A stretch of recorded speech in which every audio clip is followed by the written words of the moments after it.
Sadly, in the next 18 minutes when I do our chat, 4 Americans that are alive will be dead through the food that they eat.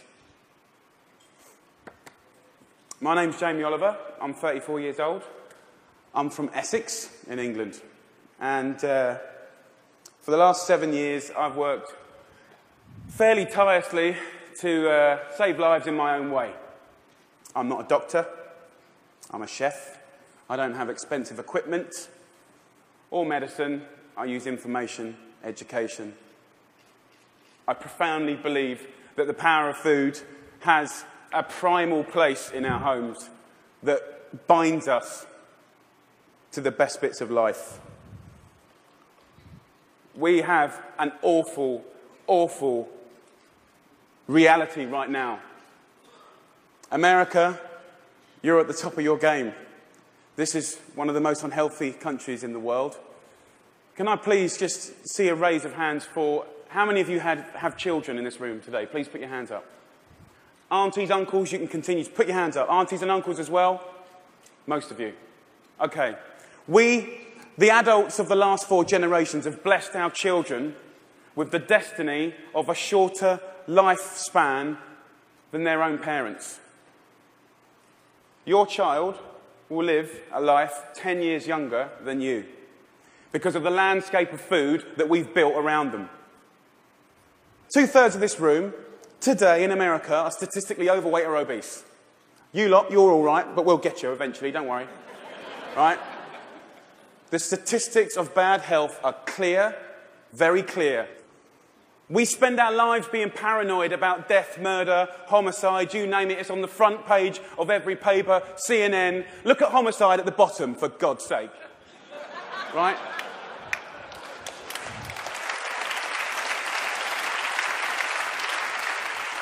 Every single one of those ones in the red is a diet-related disease. Any doctor, any specialist will tell you that. Fact. Diet-related disease is the biggest killer in the United States right now, here today. This is a global problem. It's a catastrophe. It's sweeping the world. England is right behind you, as usual.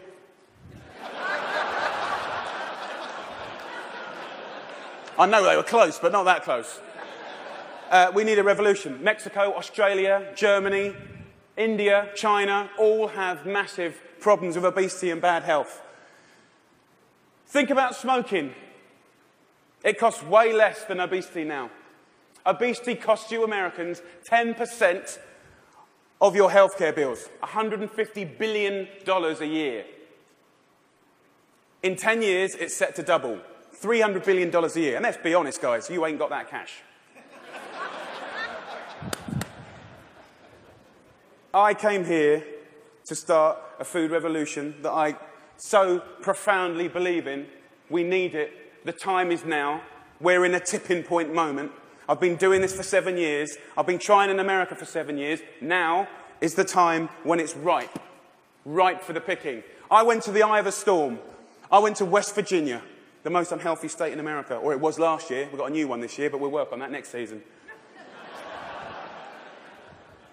Huntington, West Virginia, beautiful town. I wanted to put heart and soul and people, your public, around the statistics that we've become so used to. I want to introduce you to some of the people that I care about. Your public, your children. I want to show a picture of my friend Brittany. She's 16 years old. She's got 6 years to live because of the food that she's eaten. She's the 3rd generation of Americans that hasn't grown up in a food environment where they've been taught to cook at home or in school, or her mum, or her mum's mum. She has 6 years to live. She's eating her liver to death. Stacey, the Edwards family. This is a normal family, guys. Stacey does her best, but she's 3rd generation as well. She was never taught to cook at home or at school. The family's obese. Justin here, 12 years old. He's 350 pounds. He gets bullied, for God's sake. The daughter there, Katie, she's 4 years old. She's obese before she even gets to primary school. Marissa, she's all right. She's one of your lot. But you know what? Her father, who was obese, died in her arms. And then the second most important man in her life, her uncle died of obesity, and now her stepdad is obese. You see, the thing is, obesity and diet-related disease doesn't just hurt the people that have it, it's all of their friends, families, brothers, sisters. Pastor Steve, an inspirational man, one of my early allies in Huntington, West Virginia. He's at the sharp knife edge of this problem. He has to bury the people, okay? And he's fed up with it. He's fed up with burying his friends, his family, his community. Come winter, 3 times as many people die. He's sick of it. This is preventable disease, waste of life. By the way, this is what they get buried in. We're not geared up to do this. Can't even get them out the door, and I'm being serious. Can't even get them there, forklift. Okay, I see it as a triangle, okay? This is our landscape of food. I need you to understand it. You've probably heard all this before, but let's just go back over it. Over the last 30 years, what's happened that's ripped the heart out of this country? Let's be frank and honest. Well, modern day life. Let's start with the main street. Fast food has taken over the whole country, we know that. The big brands are some of the most important powers, powerful powers in this country. Supermarkets as well. Big companies, big companies. 30 years ago, most of the food was largely local and largely fresh. Now, it's largely processed and full of all sorts of additives, extra ingredients, and you know the rest of the story. Portion size is obviously a massive, massive problem. Labelling is a massive problem. The labelling in this country is a disgrace.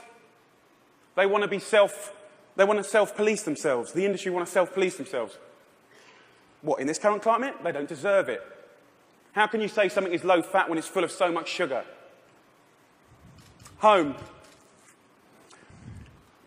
The biggest problem with the home is that used to be the heart of passing on food culture, what made our society. That ain't happening anymore. And you know what, as we go to work and as life changes and as life always evolves, we kind of have to look at it holistically, step back for a moment and readdress the balance. It ain't happening, hasn't happened for 30 years, okay? I want to show you a situation that is very normal right now, the Edwards family. Let's have a talk. This stuff goes through you and your family's body every week. And I need you to know that this is going to kill your children early. How are you feeling? I'm just feeling really sad and depressed right now. That, I want my kids to succeed in life, and this isn't going to get them there. But I'm killing them. Yes, you are. You are. But we can stop that. Normal. Let's get on schools. Something that I'm fairly much a specialist in. Okay, school. So what is school? Who invented it? What's the purpose of school? School was always invented to arm us with the tools to make us creative, be able to do wonderful things, make us earn a living, etc., etc., etc. It's been kind of in this sort of tight box for a long, long time, okay?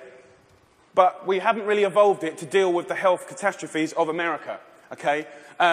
School food is something that most kids, 31 million a day actually, have twice a day, more than often, breakfast and lunch, 180 days of the year. So you could say that school food is quite important, really, judging the circumstances.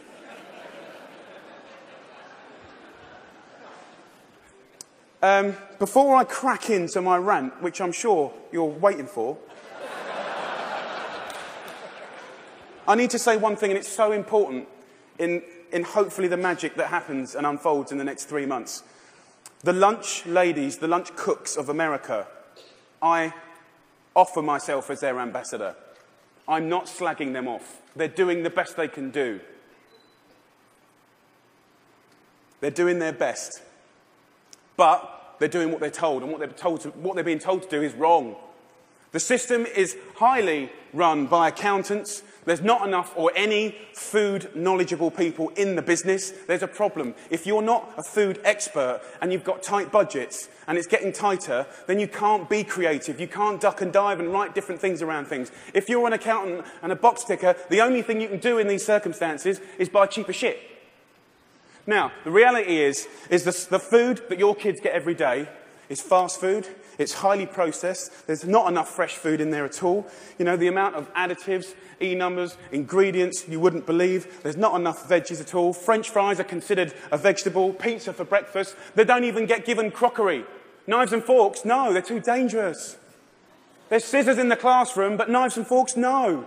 And the way I look at it is if you don't have knives and forks in your school, you're purely endorsing, from a state level, fast food, because it's handheld. And yes, by the way, it is fast food. It's sloppy joes, it's burgers, it's wieners, it's pizzas, it's all of that stuff. 10% of what we spend on healthcare, as I said earlier, is on obesity, and it's going to double.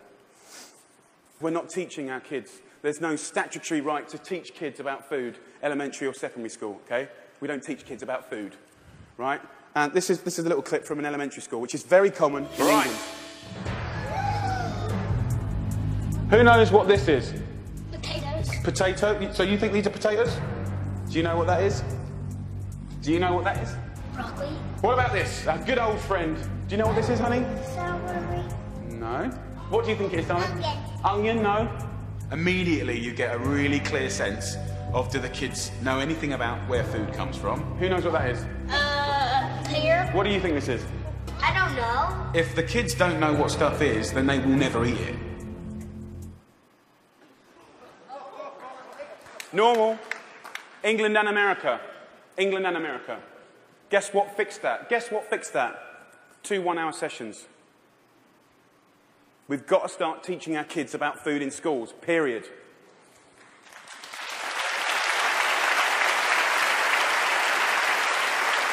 I want to tell you about something that kind of epitomizes the trouble that we're in, guys, okay? I want to talk about something so basic as milk.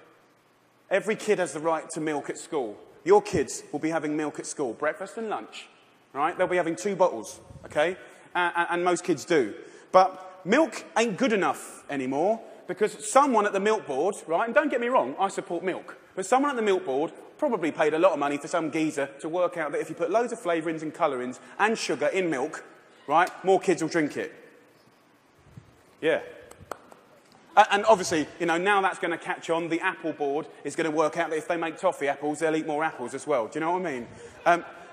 For me, there ain't no need to flavour the milk, okay? There's sugar in everything. I know the ins and outs of those ingredients. It's in everything. Even the milk hasn't escaped the kind of modern-day problems. There's our milk, there's our carton. In that is nearly as much sugar as one of your favourite cans of fizzy pop, and they're having 2 a day. So, let me just show you. We've got one kid here having, you know, 8 tablespoons of sugar a day. You know, there's your week. There's your month.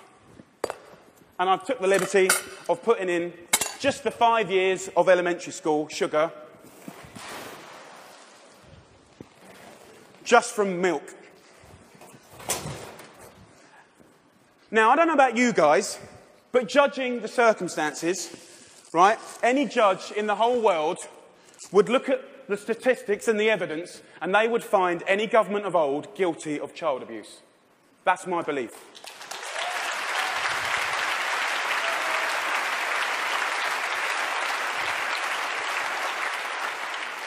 Now, if I came up here, and I wish I could come up here today, and hang a cure for AIDS or cancer, you'd be fighting and scrambling to get to me. All this bad news is preventable. That's the good news. It's very, very preventable. So let's just think about, we've got a problem here, we need to reboot. Okay, so in my world, what do we need to do? Here's the thing, right? It cannot just come from one source. To reboot and make real, tangible change, so that I can look you in the white of the eyes and say, in 10 years' time, the history of your children's lives, happiness, and let's not forget, you're clever if you eat well, you know, you're going to live longer, all of that stuff, it will look different, okay? So, supermarkets. Where else do you shop so religiously? Week in, week out. How much money do you spend in your life in a supermarket? Love them. They just sell us what we want, all right. They owe us to put a food ambassador in every major supermarket. They need to help us shop. They need to show us how to cook quick, tasty, seasonal meals for people that are busy. This is not expensive. It is done in some, and it needs to be done across the board in America soon and quick. The big brands, you know, the food brands, need to put food education at the heart of their businesses. I know, easier said than done. It's the future. It's the only way. Fast food. With the fast food industry, you know, it's very competitive. I've had loads of secret papers and dealings with fast food restaurants. I know how they do it.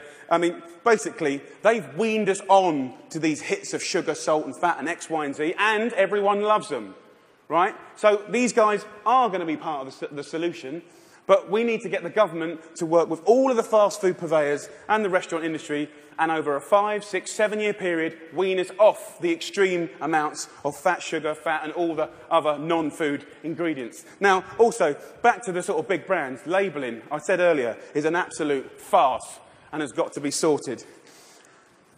Okay, school.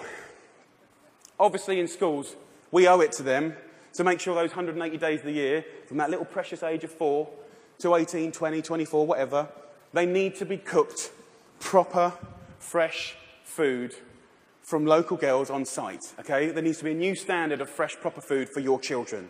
Yeah?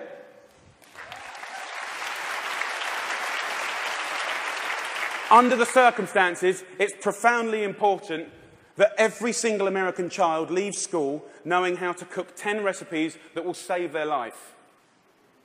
Life skills.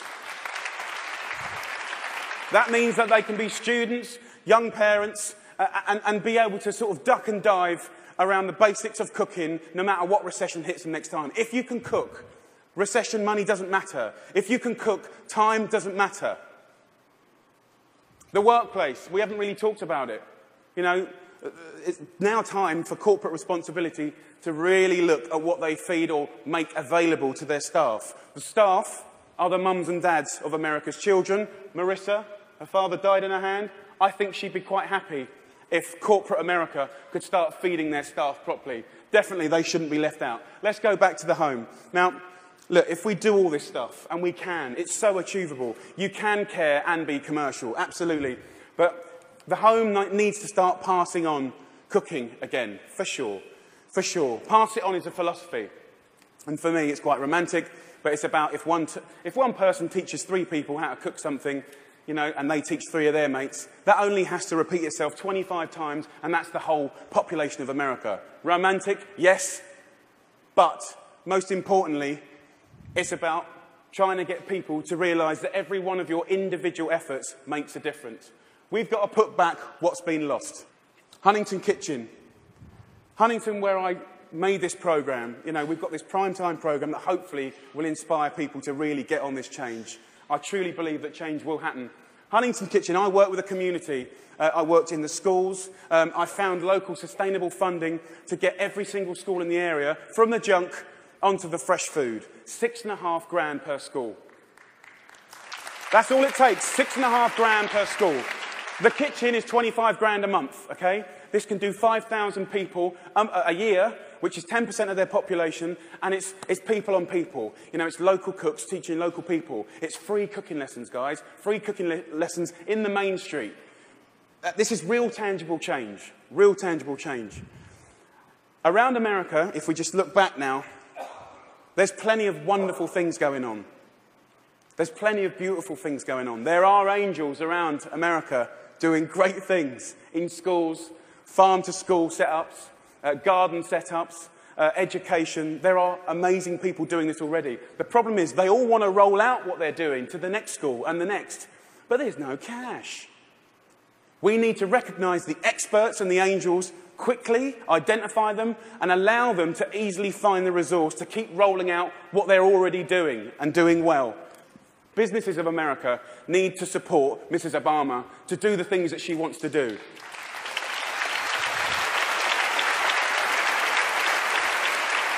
And look, I know it's weird having an English person standing here before you talking about all this. All I can say is I care.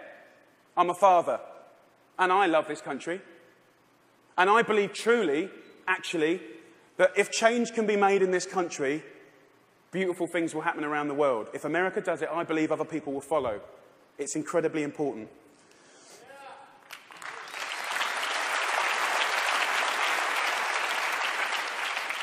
When I was in Huntington, trying to get a few things to work when they weren't, I thought, if I had a magic wand, what would I do? And I thought, you know what, I'd just love to be put in front of some of the most amazing movers and shakers in America. And a month later, Ted phoned me up and gave me this award. I'm here. So my wish.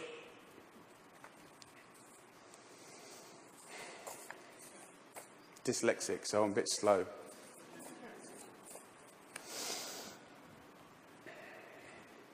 My wish is for you to help a strong, sustainable movement to educate every child about food, to inspire families to cook again, and to empower people everywhere to fight obesity.